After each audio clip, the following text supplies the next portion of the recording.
Hello mga ka-Darkside, magandang araw sa inyo. Naranasan mo na ba ito? May bago kang natutunang salita kaninang umaga. Pagdating ng hapon, narinig mo itong binanggit sa balita. Kinabukasan, nabasa mo uli ito sa isang random na post sa Facebook. O kaya naman, may gusto kang bilhing gadget at bigla na lang parang lahat na nakakasabay mo sa jeep o sa mall, yun ang hawak. Sa puntong ito, mapapaisip ka, pinagmamasdan ba ako ng tadhana? O baka naman, nagkakaroon na ng glitch ang simulation na kinabibilangan natin. Huwag kang matakot, hindi ka nababaliw at hindi ka rin biktima ng isang cosmic conspiracy. Ang nararanasan mo ay isang phenomenon na tinatawag na Baader-Meinhof. At sa video na ito, ihimayin natin kung paano ka niloloko ng sarili mong utak. Bakit Baader-Meinhof? Noong 1994, isang lalaki ang sumulat sa isang pahayagan tungkol sa isang kakaibang karanasan. Kakabasa lang niya tungkol sa isang German terrorist group na tinatawag na Baader-Meinhof Gang. Pagkatapos niyon, bigla na lang niyang nakita ang pangalan ng grupo sa iba't ibang sources na wala namang kinalaman sa binasa niya. Pero sa mundo ng siyensya, kilala ito bilang frequency illusion. Ang terminong ito ay binuo ni Arnold Zwicky, isang linguist mula sa Stanford University noong 2005. Ayon sa kanya, ang illusion na ito ay hindi bunga ng pagdami ng isang bagay sa paligid mo, kundi dahil sa pagbabago ng paraan kung paano tumingin ang iyong mga mata. Pero paano ito gumagana? May dalawang prosesong nangyayari sa loob ng bungo mo. Ang una ay ang selective attention. Isipin mo ang utak mo bilang isang security guard sa isang napakalaking concert.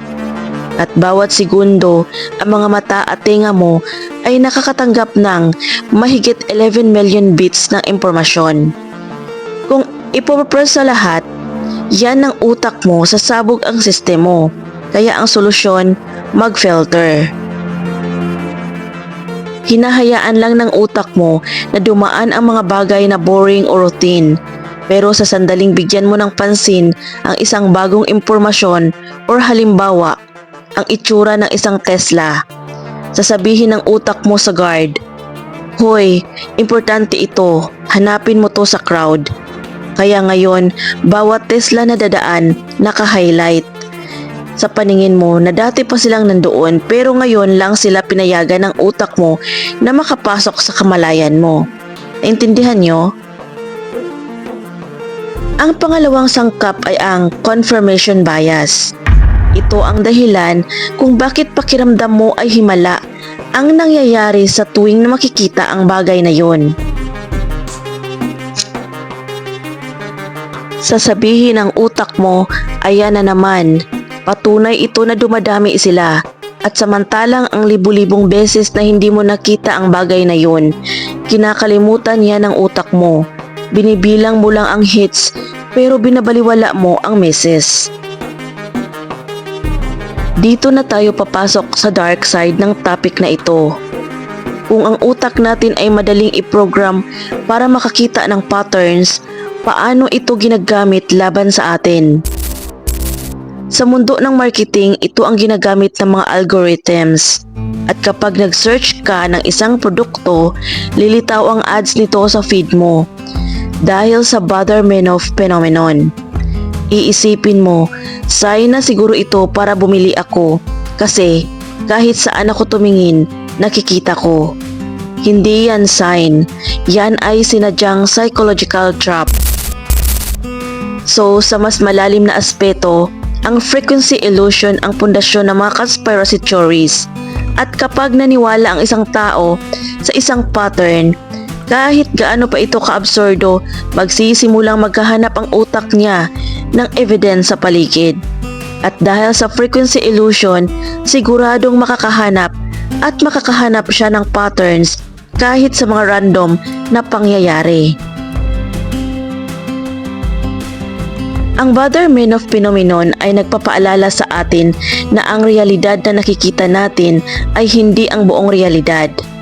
Ang mundo ay isang napakalaking dagat ng impormasyon at ang nakikita mo lang ay kung ano ang pinili ng utak mong pansinin.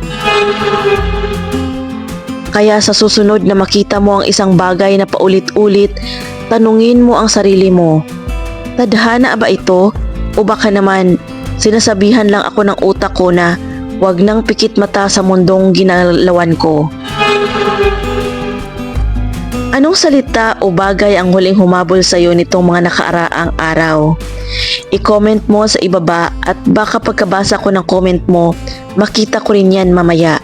Huwag kalimutang mag-subscribe para sa mas marami pang Dark Science. Hanggang sa muli, ito si Dark Sci CH.